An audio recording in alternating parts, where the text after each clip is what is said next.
Hey y'all, what is up? We've got some new comic books this week. It is a great week to dive into some good stories, and we've got quite a bit here, so let's dive into what I got this week. First up is the Tin Can Society from Image Comics. This is issue number 5 of 9. This series is we're right at the halfway point. If you're not reading this, I highly recommend checking this out. This is kind of like a murder mystery. Some childhood friends are trying to figure out who killed their friend, who also happened to be kind of a superhero. It's basically like Iron Man.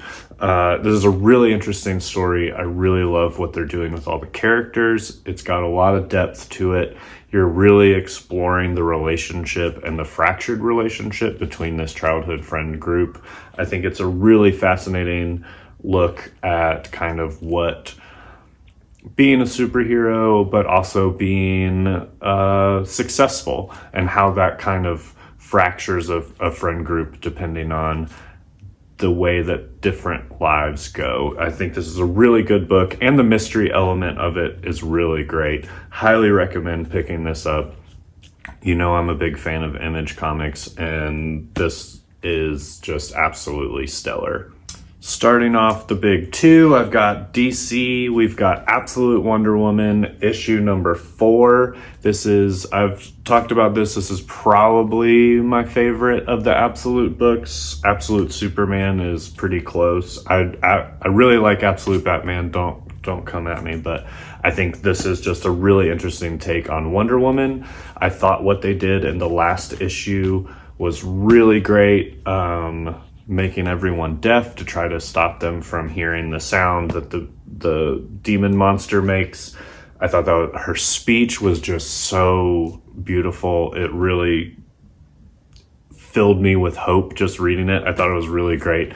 So I'm really interested to dive into issue 4 and see what happens next and continue learning about this version of Deanna. I think they've done such a good job making this unique and fresh and still feel like so much of the character is there. Tom King, Black Canary, Best of the Best, issue number 3. This was a surprise. I did not expect to enjoy this book as much as I have.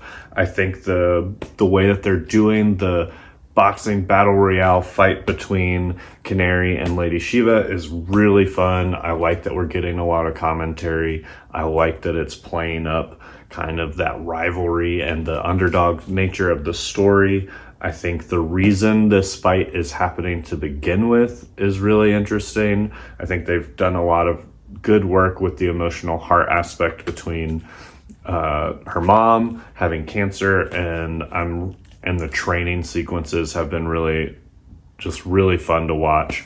I think it's doing a lot of cool stuff here, and I'm excited to read it. Our last DC book, Justice League Unlimited, issue number 3 from Mark Waid, and I have loved this series. I did not think I would really get in on it.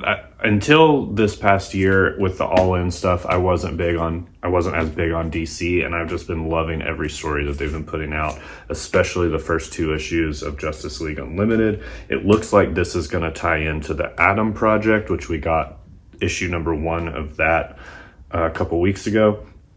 So I'm really interested in seeing where this story goes. I love that really anybody can be the main character of this book. It feels more like a revolving door of characters, which I think is a really great way to tell this particular version of the Justice League. I think it introduces us to a lot more characters. It gives us a lot more story to work with. The last issue, we found out some stuff about Martian Manhunter and kind of how some of his powers haven't come back yet.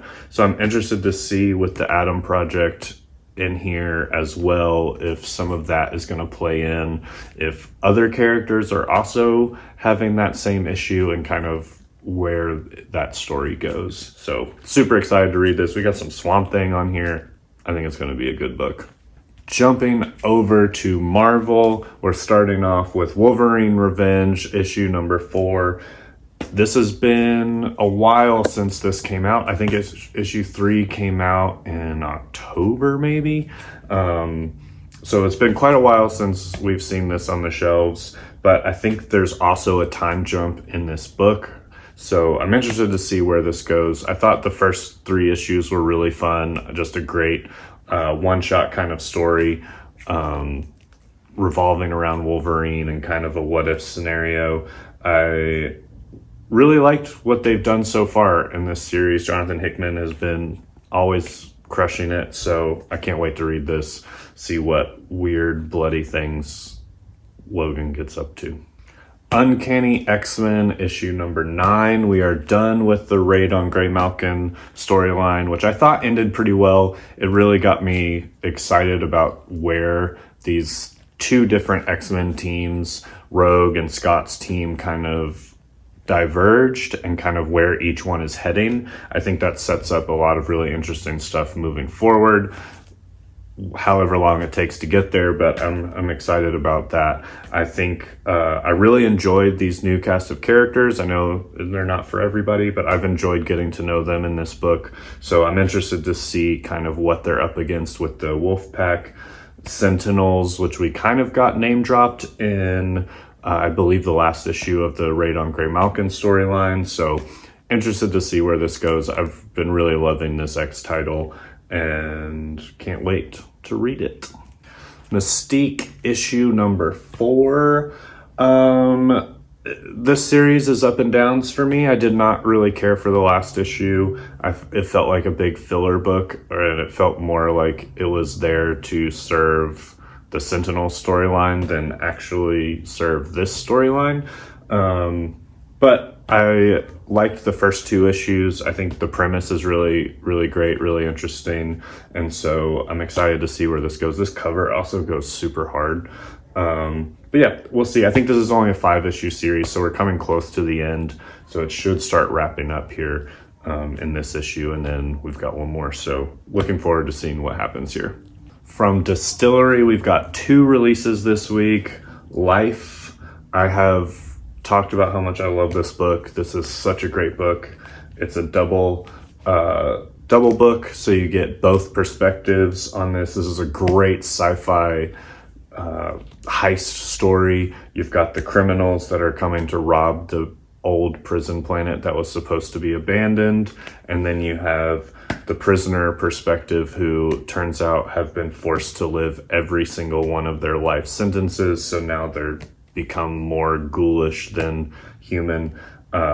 Really, really great concept, really great story. This is issue 4. I believe there's 5 issues of this, so we're coming up on close to the end of this run as well, but this is a great book. I highly recommend it. If you're not diving into Distillery stuff yet, I think this is a great place to start if you like sci-fi.